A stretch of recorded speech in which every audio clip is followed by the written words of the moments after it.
Imagine building cars that people admire, yet for every vehicle rolling off the line, you're losing more money than the cost of a new Tesla.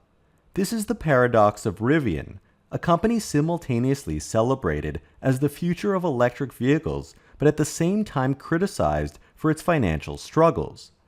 Rivian was once heralded as the next big player in the EV revolution. Their original vision was to create adventure-ready electric vehicles that promote sustainability and innovation. It was the first automaker to bring an electric pickup truck to market, beating out Ford and Tesla. The company raised an eye-watering $13.5 billion at its IPO, and in the same month of November 2021, reached a nosebleed valuation of $150 billion. By the end of that year, Rivian had almost no debt and over $18 billion of cash on hand, more cash than even what Tesla had at the time. However, this company has been a cash incinerator. Over the past 3 years, they've burnt over $5 billion of their cash position each year, cutting it down from $18 billion to $6.7 billion, and increasing their debt from $1.6 billion in 2021 to $6.2 billion today. Making cars is very, very expensive, at least for this company. In the third quarter of 2024, which was reported just earlier this month, Rivian delivered slightly over 10,000 vehicles. They were hit by a part shortage, affecting their in-house enduro motor, which is found in all of their vehicles, the R1S, R1T, and their delivery van. Tesla CEO Elon Musk has always said that production is only as fast as the slowest part of the 10,000 components in a car, but it looks like Rivian was hit badly due to the one missing part, as throughout the year they've been delivering roughly 13,000 vehicles per quarter, but in Q3 it was only 10,000. This generated negative gross profit of $392 million. In other words, Rivian lost $39,000 for each car that it sold, and that's just for the cost of the vehicle itself. It doesn't include what Rivian spent on operating the business, research and development, marketing, sales, etc., which ended up being a whopping $1.1 billion loss for the third quarter alone, and works out to be a negative $110,000 per truck.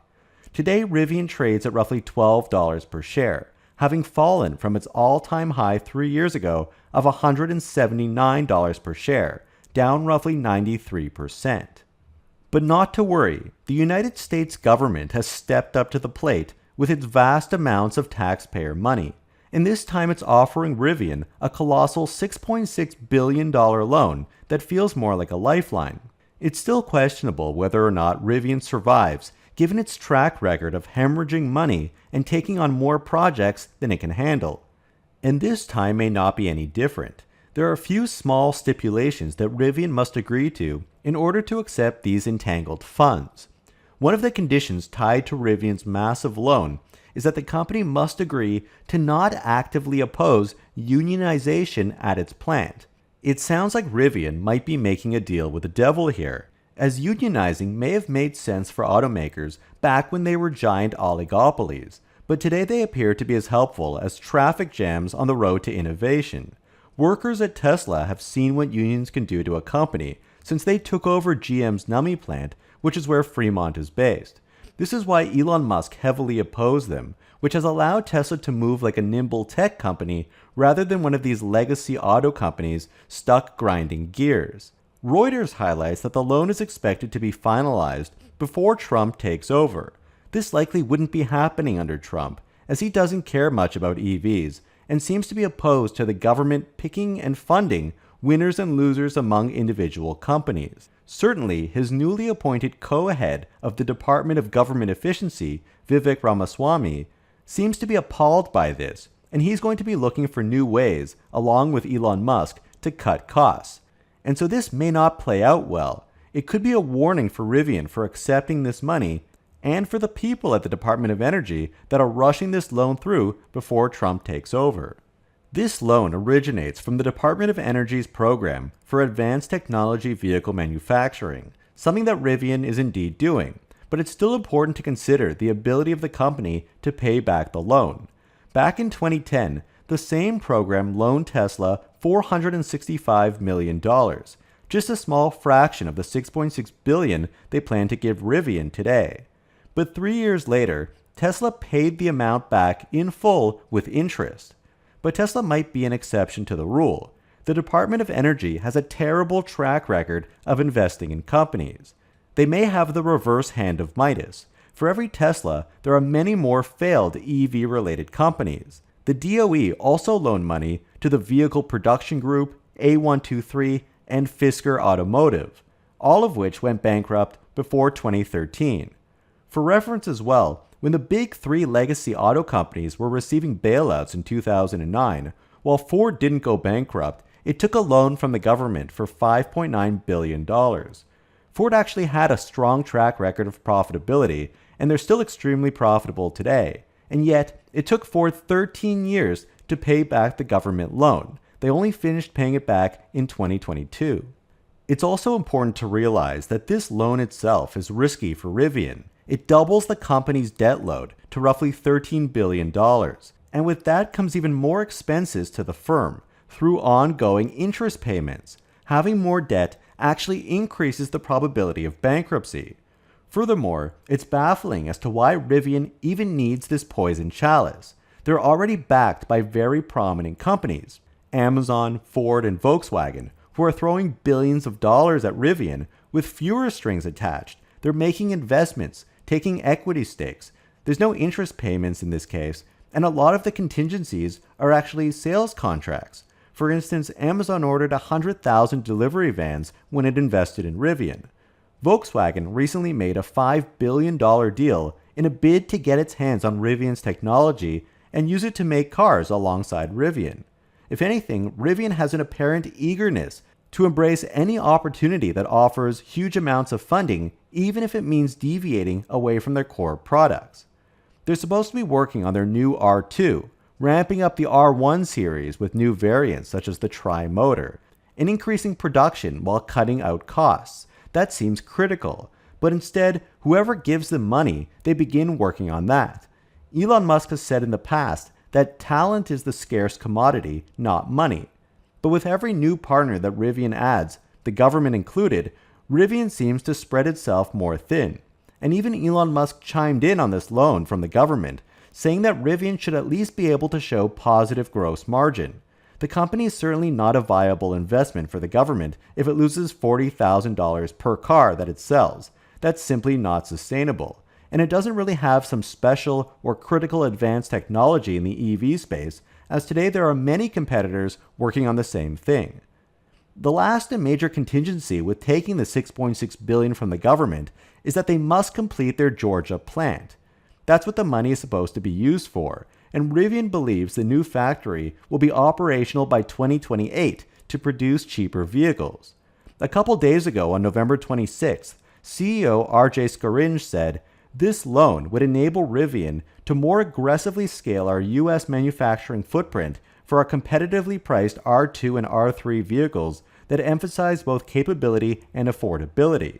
But hang on a second here. If we go back in time just 3 weeks, when Rivian reported its Q3 results, they said that the planned investments by Volkswagen, which are still yet to come, they haven't yet been added to their current $6.7 billion cash pile, but this will provide capital to fund Rivian's R2 ramp at the main factory in Normal, Illinois, as well as the mid-size platform in Georgia, which is their second plant. So why do they need an additional $6.6 billion from the government to fund the new plant that's already being funded by Volkswagen? Did the company read what they just wrote here? And now they're going to pursue the Georgia plant more aggressively by 2028? That's the reasoning for needing $6 billion? Up until now, this Georgia plant has been an absolute disaster. 2.5 years ago, I made a video, The Decline of Rivian, which had fallen from a $150 billion company down to around $50 billion. At the time, they had just recently announced the new Georgia factory. However, the company was barely producing cars at their core plant in Illinois. They had just made around 1,000 cars and were already planning to open another factory. There was no validation of their product, they hadn't scaled yet, and typically it makes more sense to take the learnings from the first factory and apply it to the second to make it even better and avoid mistakes but that doesn't seem to work if both factories are coming up at the same time. Even Elon Musk said at the time that they should probably get their first plant working, as it's insanely difficult to get to volume production at an affordable unit cost. It took Rivian over 2 years to figure out to put the Georgia plant on hold, which they finally did earlier this year in March 2024, touting over $2 billion in savings and how it would help them accelerate their R2 series vehicle, which is a core product. Why didn't they do that sooner, as it would have reduced a tremendous amount of spending? But now here we are in late 2024. The company is still not profitable on a unit basis, losing $40,000 per car. You can buy a Tesla for less than that, and their volume's not that high. The existing factory in Normal, Illinois has capacity of 150,000, and they're increasing it to 215,000. But they only produced about 13,000 cars and trucks in each quarter this year. That's about a third, soon to be about a fourth, of their overall capacity. And now they're planning, with new funding from Volkswagen and with government loan money contingent on this new factory being built, to reopen construction on the Georgia plant and to add even more capacity. So what happens to all of these savings from putting it on hold? Investors are being taken for a ride here all over the place. Now the massive spending on this new factory will begin again, even though their existing factory is still technically unproven and has plenty of capacity. So the same mistakes will be made while trying to scale the Georgia factory because they haven't yet figured out how to fully scale profitable trucks at the first factory. Meanwhile, the landscape has also changed. When Tesla received the loan from the DOE in 2010, there were almost no electric cars on the road. Tesla single-handedly scaled up and forced the entire auto industry to start making EVs or fall behind. But there was no competition before. Arguably for Tesla there still isn't. But while Rivian brought the first electric pickup truck to market, today both Ford's F-150 Lightning and Tesla's Cybertruck have surpassed it in sales. The Cybertruck especially is a dangerous adversary, since Tesla knows how to scale EVs to much higher levels than Ford or GM or Rivian in a shorter period of time. The Ford F-150 Lightning has a well-known brand. The F-150 series is #1 in the world. It's made by a seasoned automaker, and yet sales are not doing well for Ford either. Simply said, Tesla has a better truck with better technology. And now that it's ramping quickly and being mass-produced, anyone who is even looking at Rivian or Ford or GM are now comparing their offerings to the Cybertruck, which has quickly become the #1 electric pickup truck in the world. Tesla has a demand runway with 2 million pre-orders, so they can scale up volume like crazy, which allows them to cut costs faster and further than other players. Tesla usually takes 12 to 18 months to ramp up dramatically, and we're now at year 1, so it's likely that things will get even worse for Rivian going forward. Up until just a few months ago, they had very little competition. That's now changed.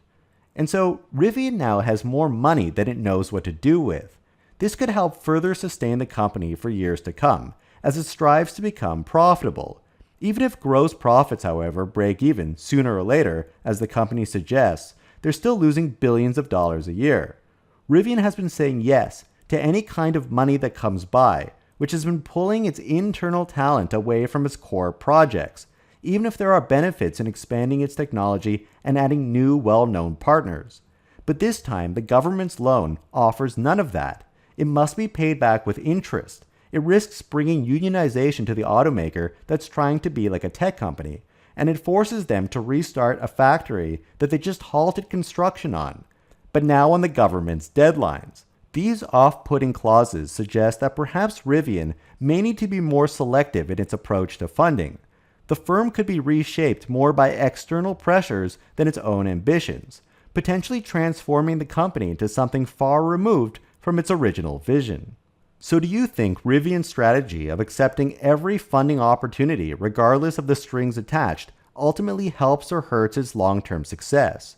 And is the Department of Energy's $6.6 billion loan a vote of confidence in Rivian or a sign of misplaced priorities in EV funding? Don't forget to watch my last video on the end of gas cars. Be sure to follow me on X at TMIOTesla. Please hit the like button and subscribe, we would really appreciate that. And a huge shout out to all of our patrons that help to support our channel. Your support helps us to continue to make great content. Thank you guys so much for watching.